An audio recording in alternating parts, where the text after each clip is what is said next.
ಹರೇ ಶ್ರೀನಿವಾಸ. ಸ್ನೇಹಿತರೆ, ಶ್ರೀ ವಾದಿರಾಜ ತೀರ್ಥರು ರಚನೆ ಮಾಡಿರುವಂತಹ ಸುಂದರವಾದಂತಹ ಅಷ್ಟೇ ಅರ್ಥಪೂರ್ಣವಾದಂತಹ ಶ್ರೀ ಲಕ್ಷ್ಮೀ ಶೋಭಾನವನ್ನು ಇವತ್ತು ಮುಂದುವರಿಸ್ತಾ ಇದ್ದೀನಿ.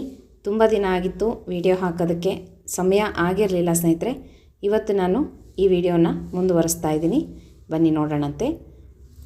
ಮೊದಲಿಗೆ ಶ್ರೀ ವಾದಿರಾಜ ಗುರುಗಳಲ್ಲಿ ವಂದಿಸುತ್ತಾ, ಲಕ್ಷ್ಮೀನಾರಾಯಣರಲ್ಲಿ ವಂದಿಸುತ್ತಾ ಲಕ್ಷ್ಮೀ ಶೋಭಾನವನ್ನು ಪ್ರಾರಂಭ ಮಾಡೋಣಂತೆ.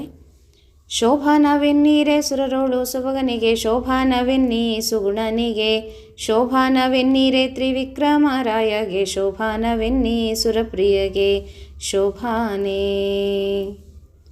ಇವತ್ತು 58ನೇ ನುಡಿಯಿಂದ ಮುಂದುವರಿಸ್ತಾ ಇದ್ದೀನಿ. ಬೊಮ್ಮನ 100 ವರ್ಷ ಪರ್ಯಂತ ಪ್ರಳಯದಲ್ಲಿ ಸುಮ್ಮನೆಯಾಗಿ ಮಲಗಿಪ್ಪ, ನಮ್ಮ ನಾರಾಯಣಗೆ ಹಸಿತೃಷೆ ಜರಮರಣ ದುಷ್ಕರ್ಮ ದುಃಖಗಳು ತೊಡಸುವರೆ ಶೋಭಾನೇ. ರಕ್ಕಸರಸ್ತ್ರಗಳಿಂದ ಗಾಯ ಒಡೆಯದ ಅಕ್ಷಯ ಕಾಯದ ಶ್ರೀಕೃಷ್ಣ, ತುಚ್ಚಾಯಮ ಭಟರ ಶಸ್ತ್ರ ಕಳುಹನಲ್ಲ ಹುಚ್ಚನಿ ಹರಿಯ ಗುಣವರಿಯ ಶೋಭಾನೇ. ಕಿಚ್ಚ ನುಂಗಿದನು ನಮ್ಮ ಶ್ರೀಕೃಷ್ಣನು, ತುಚ್ಚ ನರಕದೊಳು ಅನಲನಿಗೆ ಬೆಚ್ಚುವನಲ್ಲ, ಅದರಿಂದ ಅವಗೆ ನರಕ ಮೆಚ್ಚುವಲ ಬುಧರೆಲ್ಲ ಶೋಭಾನೇ. ಮನೆಯಲ್ಲಿ ಕ್ಷಮೆಯ ತಾಳ್ದ ವೀರ ಭಟ ರಣರಂಗದಲ್ಲಿ ಕ್ಷಮಿಸುವನೆ, ಅಣುವಾಗಿ ನಮ್ಮ ಹಿತಕ್ಕೆ ಮನದೊಳಗಿನ ಕೃಷ್ಣ ಮುನಿವ ಕಾಲಕ್ಕೆ ಮಹತಃ ಶೋಭಾನೇ. ಸ್ನೇಹಿತರೆ, ಈ 4 ನುಡಿಗಳನ್ನು ಇವತ್ತು ನೋಡೋಣಂತೆ. ನೋಡ್ರಿ, ಬೊಮ್ಮನ 100 ವರ್ಷ ಪರ್ಯಂತ ಪ್ರಳಯದಲ್ಲಿ ಸುಮ್ಮನೆಯಾಗಿ ಮಲಗಿಪ್ಪ, ನಮ್ಮ ನಾರಾಯಣಗೆ ಹಸಿತೃಷೆ ಜರಮರಣ ದುಷ್ಕರ್ಮ ದುಃಖಗಳು ತೊಡಸುವರೆ ಅಂತ ಲಕ್ಷ್ಮೀದೇವಿ ಇಲ್ಲಿ ಹೇಳ್ತಾ ಇದ್ದಾಳೆ. ಅಂದರೆ ಹಿಂದಿನ ನುಡಿಗಳಲ್ಲೆಲ್ಲ ವಾದಿರಾಜರು ಮೊದಲಿಗೆ ತಿಳಿಸಿದ್ರಲ್ಲ, ಬೊಮ್ಮನ 100 ವರ್ಷ ಪರ್ಯಂತ ಪ್ರಳಯದಲ್ಲಿ ಅಂದರೆ ಪ್ರಳಯ ಕಾಲದಲ್ಲಿ ಭಗವಂತ ಸುಮ್ಮನೆ ಆಗಿ ಮಲಗಿದ್ದ ಅಂತ ಹೇಳಿ, ನಾವು ಆಲದೆಲೆಯ ಮೇಲೆ ಮಲಗಿದ್ದ ಅಂತ ಹೇಳಿ ಹಿಂದಿನ ನುಡಿಗಳಲ್ಲಿ ತಿಳ್ಕೊಂಡಿದ್ದೀವಿ. ಅದನ್ನೇ ಇಲ್ಲಿ ಲಕ್ಷ್ಮೀದೇವಿ ಮತ್ತೆ ಹೇಳ್ತಾ ಇದ್ದಾಳೆ. ಬ್ರಹ್ಮದೇವರ 100 ವರ್ಷ ಪರ್ಯಂತ ಪ್ರಳಯದಲ್ಲಿ ಭಗವಂತ ಸುಮ್ಮನೆ ಆಗಿ ಆಲದೆಲೆಯ ಮೇಲೆ ಮಲಗಿದ್ದಾನೆ. ನಮ್ಮ ನಾರಾಯಣಗೆ ಹಸಿತೃಷೆ ಜರಮರಣ ಅಂದರೆ ನಮ್ಮ ನಾರಾಯಣಗೆ ಹಸಿವೆ, ಬಾಯಾರಿಕೆ, ಮುಪ್ಪು, ಮರಣ, ದುಷ್ಕರ್ಮ, ದುಃಖ ಇವೆಲ್ಲ ಇದಾವ ಅಂತ ಕೇಳ್ತಾ ಇದ್ದಾಳೆ ಲಕ್ಷ್ಮೀದೇವಿ. ಇದೆಯಾ ಅಂತ ಕೇಳ್ತಾಳೆ. ಈ ವಿಷಯದ ಬಗ್ಗೆ ಹಿಂದೆ ನಾವು ತಿಳ್ಕೊಂಡಿದ್ದೀವಿ ಅಲ್ವಾ ಸ್ನೇಹಿತರೆ. ಬ್ರಹ್ಮದೇವರ 100 ವರ್ಷ ಅಂದರೆ ಎಷ್ಟು ದಿನಗಳಾಗುತ್ತೆ ಅಂತ ಕೇಳಿದ್ವಿ. ಮತ್ತು ಭಗವಂತ ಆಲದೆಲೆಯ ಮೇಲೆ ಮಲ್ಕೊಂಡು ಏನು ಮಾಡ್ದ, ತನ್ನ ಕಾಲಿನ ಬೆಟ್ಟನ್ನು ಚೀಪ್ತಾ ಇದ್ದ, ಸುಮ್ಮನೆ ಮಲಗಿದ್ದ ಅಂತ ಕೇಳಿದ್ವಿ. ಈಗ ರಂಗಸ್ತೋತ್ರದಲ್ಲೂ ಸಹ ಒಂದು ನುಡಿಯನ್ನು ಕೇಳ್ತೀವಿ. ಅಮೋಘ ನಿದ್ರೆ ಜಗದೇಕ ನಿದ್ರೆ, ವಿದೇಹ ನಿದ್ರೆ ಚ ಸಮುದ್ರ ನಿದ್ರೆ, ಶ್ರೀಯೋಗ ನಿದ್ರೆ ಸುಖಭೋಗ ನಿದ್ರೆ, ಶ್ರೀರಂಗ ನಿದ್ರೆ ರಮತಾಂ ಮನೋಮೆ ಅಂತ ಕೇಳ್ತೀವಿ. ರಂಗಸ್ತೋತ್ರವನ್ನು ನಾನು ವಿಡಿಯೋ ಹಾಕಿದ್ದೀನಿ, ಸಾಧ್ಯವಾದರೆ ನೋಡ್ರಿ. ಅದರಲ್ಲಿ ತುಂಬ ಸುಂದರವಾಗಿ ಭಗವಂತನ ನಿದ್ದೆ ಬಗ್ಗೆ ಈ ಒಂದು ಸಾಲುಗಳಲ್ಲಿ ಬರೆದಿದ್ದಾರೆ. ಅಮೋಘ ನಿದ್ರೆ ಜಗದೇಕ ನಿದ್ರೆ ಅಂತ ಭಗವಂತನದ್ದು ಅಂತಹ ನಿದ್ರೆ ಅಂತೆ ನೋಡ್ರಿ. ಅಮೋಘವಾಗಿ ನಿದ್ದೆ ಮಾಡ್ತಾನೆ.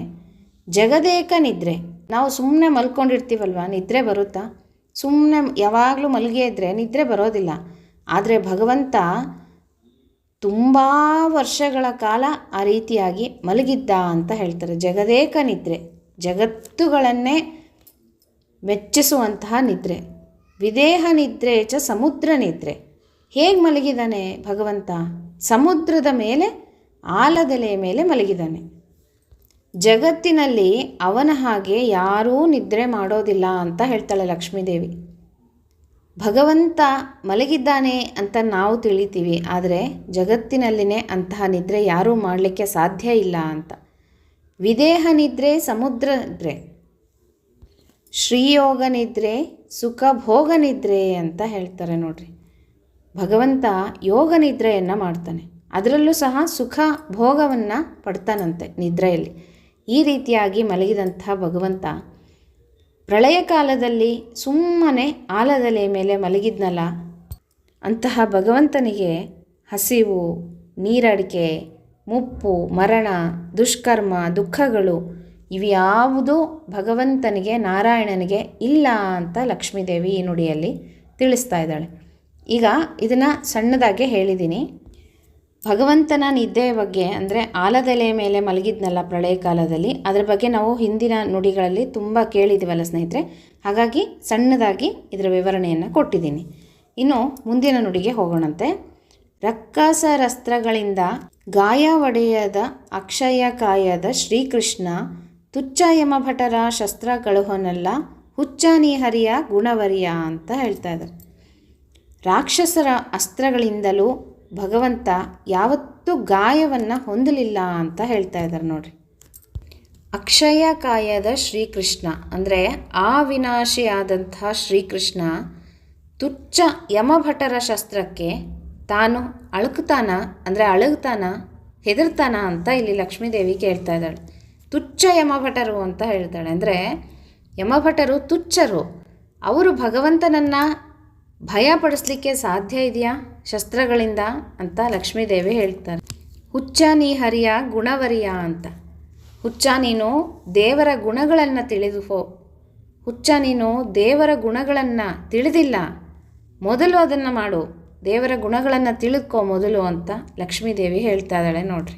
ಕಾಲನೇಮಿ, ಜರಾಸಂಧ, ರಾವಣ ಇಂತಹ ಮಹಾಮಹಾ ಪರಾಕ್ರಮಿಯಾದಂತಹ ಅಸುರರು ಬ್ರಹ್ಮ ರುದ್ರಾದಿ ದೇವತೆಗಳಿಂದ ವರವನ್ನು ಪಡೆದವರು, ದುಷ್ಟ ರಾಕ್ಷಸರು ಅಂತ ಹೇಳ್ಬೋದು.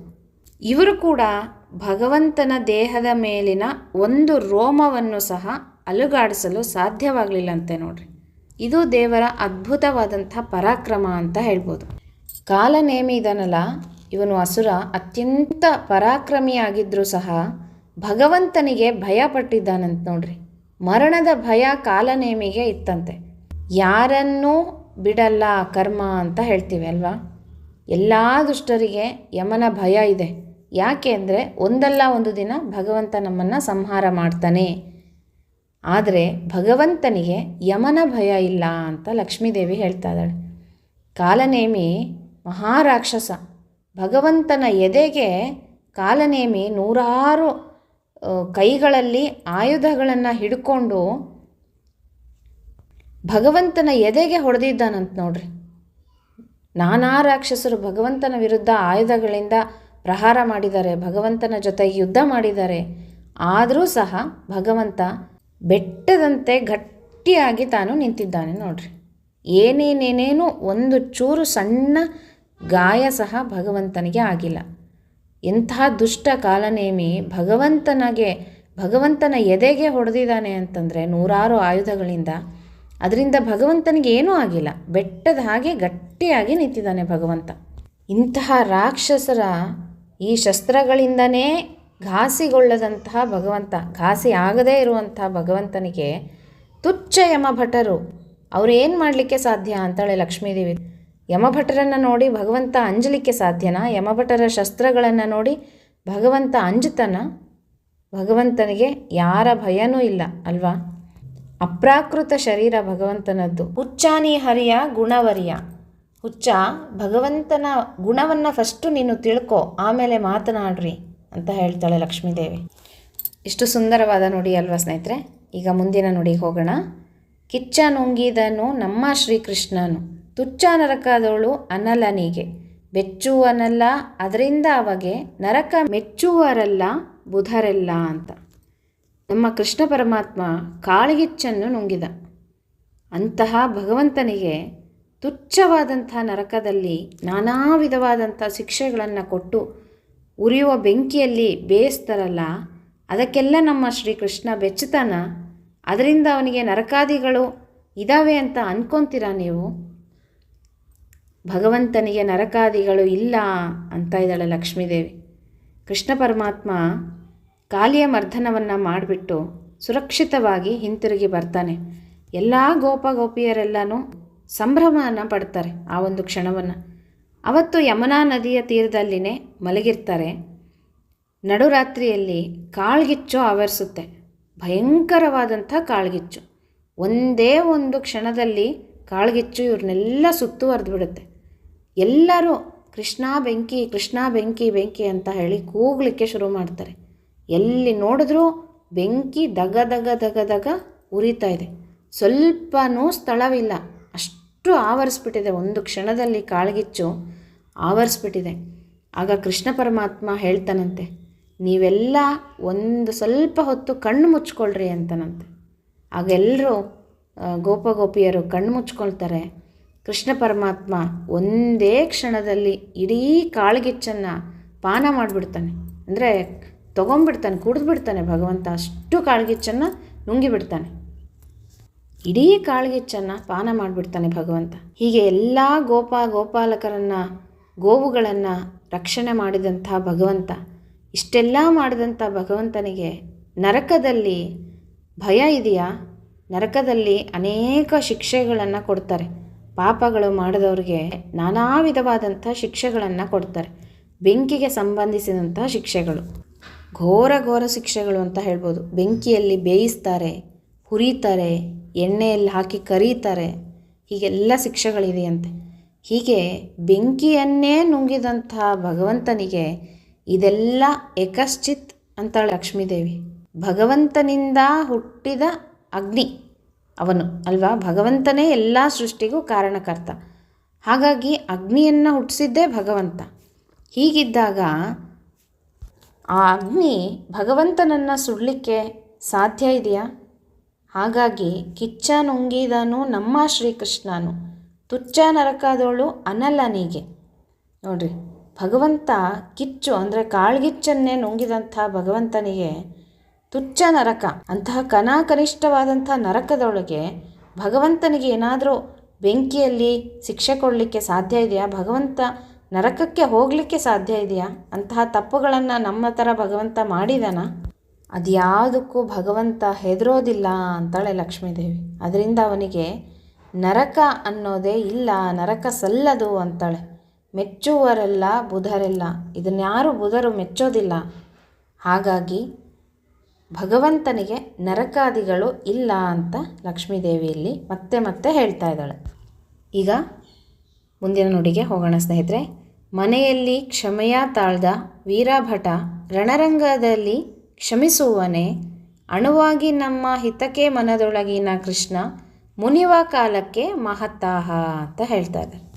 ಮನೆಯಲ್ಲಿ ಕ್ಷಮೆಯ ತಾಳ್ದ ವೀರಭಟ ಅಂದರೆ ಮನೆಯಲ್ಲಿ ಬಂಧು ಬಳಗದೊಡನೆ ವಾಸವಾಗಿರುವಂತಹ ವೀರಭಟರು, ಅಂದರೆ ರಣರಂಗದಲ್ಲಿ ಹೋರಾಡುವಂಥ ವೀರಭಟರು ಸಹಜವಾಗಿಯೇ ಮನೆಯಲ್ಲಿ ಹೇಗಿರ್ತಾರೆ? ಎಲ್ಲರ ಮೇಲೆ ದಯೆಯನ್ನು ಮಾಡಿಕೊಂಡು, ಕ್ಷಮೆಯನ್ನು ಮಾಡಿಕೊಂಡು, ಮಾಮೂಲಿಯಾಗಿ ಮನೆಯಲ್ಲಿ ಹೇಗಿರಬೇಕೋ ಹಾಗಿರ್ತಾರೆ ವೀರಭಟರು. ಆದರೆ ರಣರಂಗದಲ್ಲಿ ಹೋದಾಗ, ಶಸ್ತ್ರವನ್ನು ಹಿಡಿದಾಗ, ವಿರುದ್ಧವಾಗಿ ರಣರಂಗದಲ್ಲಿ ಅವರನ್ನು ಎದುರಿಸುವಾಗ ಕ್ಷಮೆಯನ್ನು ತೋರ್ತಾರಾ? ಇಲ್ಲ. ಅಲ್ಲಿ ಯುದ್ಧ ಮಾಡುವಾಗ ಒಬ್ಬರು ಮರಣ ಹೊಂದಬೇಕು, ಒಬ್ಬರು ಜಯವನ್ನು ಸಾಧಿಸಬೇಕು ಅಲ್ವಾ? ಹೀಗೆ ಮನೆಯಲ್ಲಿ ಕ್ಷಮೆಯ ತಾಳ್ದಂಥ ವೀರಭಟರು ರಣರಂಗದಲ್ಲಿ ಕ್ಷಮಿಸುವನೆ, ಅಣುವಾಗಿ ನಮ್ಮ ಹಿತಕ್ಕೆ ಮನದೊಳಗಿನ ಕೃಷ್ಣ. ಭಗವಂತ ಅಣುವಾಗಿ ನಮ್ಮ ಒಳಗಡೆ ಇದ್ದಾನೆ, ನಮ್ಮ ಹಿತಕ್ಕಾಗಿ, ನಮ್ಮ ಹಿತವನ್ನು ಕಾಪಾಡುವಂಥ ಭಗವಂತ ನಮ್ಮ ಮನಸ್ಸಿನಲ್ಲೇ ಇದ್ದಾನೆ, ನಮ್ಮ ಹಿತಕ್ಕಾಗಿ ಇದ್ದಾನೆ, ನಮ್ಮ ಮನಸ್ಸಿನಲ್ಲೇ ಇದ್ದಾನೆ ಕೃಷ್ಣ ಪರಮಾತ್ಮ. ಭಗವಂತನಿಗೆ ಅಂದರೆ ಕೃಷ್ಣ ಪರಮಾತ್ಮ ಕೃಷ್ಣ ಜನ್ಮಾವತಾರದಲ್ಲಿ ಮಾನವ ಶರೀರ ಉಂಟಾಗಿಲ್ಲ. ಭಗವಂತನಿಗೆ ಮಾನವನಂತೆ ಕಾಣುವಂಥ ಸಚ್ಚಿದಾನಂದ ಸ್ವರೂಪ ಭಗವಂತನದು, ಸಚ್ಚಿದಾನಂದ ಶರೀರ ಅಂತ ಹೇಳ್ತಾರೆ. ಮಾನವರಂತೆ ನಾವು ಆ ರೀತಿ ತಿಳ್ಕೋಬೇಕು, ಮಾನವರಂತೆ ಇದ್ದಾನೆ ಅಂತ. ಆದರೆ ಸಚ್ಚಿದಾನಂದ ಶರೀರ ಅಂತ ಹೇಳ್ತಾರೆ ಭಗವಂತನದು. ಕೃಷ್ಣ ಗೀತೆಯಲ್ಲಿ ಹೇಳ್ತಾನಂತೆ, ನಾನು ನನ್ನ ತಂದೆ ಶರೀರದಂತೆ ನಾನು ಸಹ ಹಾಗೆ ಕಾಣ್ತೀನಿ, ಆದರೆ ನನ್ನನ್ನು ಸಾಮಾನ್ಯ ಮಾನವ ಅಂತ ಯಾರು ತಿಳಿತಾರೋ ಅವರು ಮೋಸ ಹೋಗ್ತಾರೆ ಅಂತ ಹೇಳ್ತಾನೆ ಭಗವಂತ. ಅಣುವಾಗಿದ್ದಾನೆ ಅಂತ ಹೇಳ್ತಾರೆ ಭಗವಂತ. ಸಣ್ಣ ಅಣುವಿನಷ್ಟು ಸೂಕ್ಷ್ಮ ರೂಪದಿಂದ ನಮ್ಮಲ್ಲೂ ಇದ್ದಾನೆ ಭಗವಂತ. ಪ್ರತಿಯೊಂದು ಜಡ ವಸ್ತುವಿನಲ್ಲೂ ಭಗವಂತ ಇದ್ದಾನೆ. ಮರ, ಗಿಡ, ಪ್ರಾಣಿ, ಪಕ್ಷಿ ಎಲ್ಲ ವಸ್ತುಗಳಲ್ಲೂ ಭಗವಂತ ಅಣುವಾಗಿ ಇದ್ದು ಅವುಗಳ ಕಾರ್ಯಗಳನ್ನು ಮಾಡ್ತಾನೆ ಭಗವಂತ. ಅನೇಕ ರೂಪಗಳನ್ನು ತಗೊತಾನೆ ಭಗವಂತ. ಒಂದು ರೂಪ ಇಲ್ಲ ಭಗವಂತನಿಗೆ, ಅನೇಕ ರೂಪ. ಯಾರನ್ನು ಬೇಕಾದರೂ ಭಗವಂತ ಹೋಲ್ಬೋದು. ಯಾರ ರೀತಿಯಾದರೂ ಇರ್ಬೋದು ಭಗವಂತ. ಹೀಗೇ ಇದ್ದಾನೆ ಅಂತ ಹೇಳಲಿಕ್ಕಾಗೋದಿಲ್ಲ. ಒಂದು ಕ್ಷಣದಲ್ಲಿ ಅನಂತ ರೂಪಗಳನ್ನು ತಗೊಳ್ಳುವಂಥ ಶಕ್ತಿ ಭಗವಂತನಿಗಿದೆ. ನೋಡ್ರಿ, ಭೀಷ್ಮ ದ್ರೋಣಾದಿಗಳು ಯುದ್ಧದ ಸಮಯದಲ್ಲಿ ದಿನಾಲೂ ಪಾಂಡವರ ಹತ್ರ ಹೋಗೋದು, ನೀವೇ ವಿಜಯವನ್ನು ಸಾಧಿಸಬೇಕು, ನಿಮಗೆ ಒಳ್ಳೆಯದಾಗಬೇಕು, ಧರ್ಮ ಉಳಿಬೇಕು, ನ್ಯಾಯ ಉಳಿಬೇಕು ಅಂತೆಲ್ಲ ಹೇಳ್ತಾಯಿದ್ರು. ಯಾವ ಸಮಯದಲ್ಲಿ?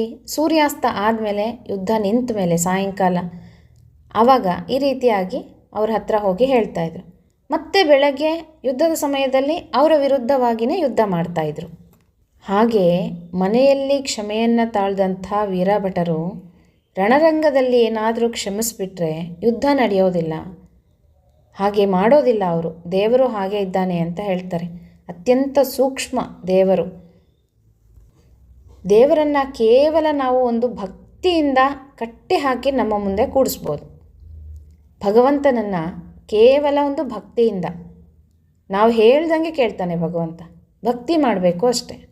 ಅದನ್ನು ನಾವು ಮಾಡೋದು ತುಂಬ ಅಂದರೆ ತುಂಬ ಕಷ್ಟ. ಭಕ್ತಿ ಎಲ್ಲರಿಗೂ ಬರೋಲ್ಲ. ಭಕ್ತಿ ಮಾಡಬೇಕು ಅಂದರೆ ತುಂಬ ಕಷ್ಟ. ಮನಸ್ಸನ್ನು ಫಸ್ಟು ನಿಗ್ರಹಿಸ್ಕೋಬೇಕು. ಭಗವಂತನಲ್ಲಿ ಭಕ್ತಿ ಮಾಡಬೇಕು. ಆಗ ಭಗವಂತ ನಾವು ಹೇಳ್ದಂಗೆ ಕೇಳ್ತಾನೆ ಅಂತ ಹೇಳ್ತಾರೆ ದಾಸರು.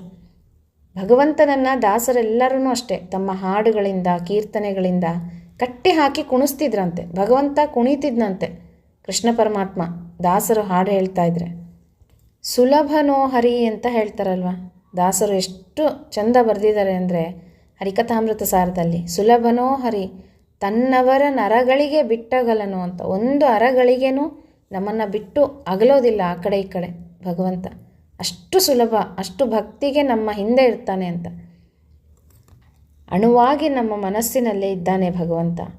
ಕೃಷ್ಣ ಅವನಿಗೆ ವಿರೋಧ ಮಾಡಿ ಅವನ್ನ ಎಳೆದುಕೊಂಡು ಹೋಗಲಿಕ್ಕೆ ಸಾಧ್ಯ ಇದೆಯಾ? ಹಾಗೆ ಭಗವಂತನನ್ನು ಕಟ್ಟಿ ನಾವು ವಿರೋಧದಿಂದ ಎಳ್ಕೊಂಡು ಹೋಗ್ತೀವಿ ಅಂತ ಬಂದರೆ ಮುನಿವ ಕಾಲಕ್ಕೆ ಮಹತಾಹ ಅಂತಾರೆ ನೋಡ್ರಿ. ಅಂದರೆ ಅಂಥವ್ರನ್ನ ತಳ್ಳಿ ಹಾಕೋದು ಕ್ಷಣ ಮಾತ್ರ ಸಾಧ್ಯ ಭಗವಂತನಿಗೆ ಅಲ್ವಾ. ಅಸಾಧ್ಯ ಏನಲ್ಲ ಭಗವಂತನಿಗೆ ಅಂಥವ್ರನ್ನ ತಳ್ಳಿ ಹಾಕೋದು ಅಂತ ಹೇಳ್ತಾ ಇದ್ದಾರೆ. ಎಷ್ಟು ಸುಂದರವಾದ ನುಡಿಗಳು ಅಲ್ವಾ ಸ್ನೇಹಿತರೆ. ಇದೆಷ್ಟು ನುಡಿಗಳನ್ನು ಇವತ್ತು ತಿಳ್ಕೊಂಡ್ವಿ. ಮತ್ತೆ ಮುಂದುವರಿಸ್ತಾ ಮುಂದಿನ ನುಡಿಗಳಲ್ಲಿ ಸಿಗೋಣಂತೆ. ಈಗ ಮುಂದಿನ ನುಡಿಗಳು ಕೆಲವೊಂದು ಚಿಕ್ಕ ಚಿಕ್ಕದಾಗಿ ಹೇಳ್ತಾ ಹೋಗ್ತೀನಿ. ಯಾಕಂದರೆ ಅದೇ ಒಂದು ನುಡಿಯನ್ನು ಹಿಂದೆ ನಾವು ಕೇಳ್ಕೊಂಡು ಬಂದಿರ್ತೀವಿ ವಾದರಾಜರು ಹೇಳಿದಾಗ. ಈಗ ಲಕ್ಷ್ಮೀದೇವಿ ಅದನ್ನೇ ಮತ್ತೆ ಮುಂದುವರಿಸ್ತಾ ಇದ್ದಾಳೆ. ಆಲದೆಲೆ ಮೇಲೆ ಮಲಗಿರೋದು, ಪ್ರಳಯ ಕಾಲದಲ್ಲಿ ಭಗವಂತ ಇದ್ದಿದ್ದು, ಇದನ್ನೆಲ್ಲ ನಾವು ಹಿಂದಿನ ನುಡಿಗಳಲ್ಲಿ ಕೇಳಿದ್ದೀವಿ. ಹಾಗಾಗಿ ಮತ್ತೆ ಮುಂದಿನ ನುಡಿಗಳನ್ನು ಏನೇನು ಹೇಳಿದ್ದಾಳೆ ಲಕ್ಷ್ಮೀದೇವಿ ಅಂತ ತಿಳಿಯೋಣ ಸ್ನೇಹಿತರೆ. ಮತ್ತೆ ಸಿಗ್ತೀನಿ. ಹರೇ ಶ್ರೀನಿವಾಸ.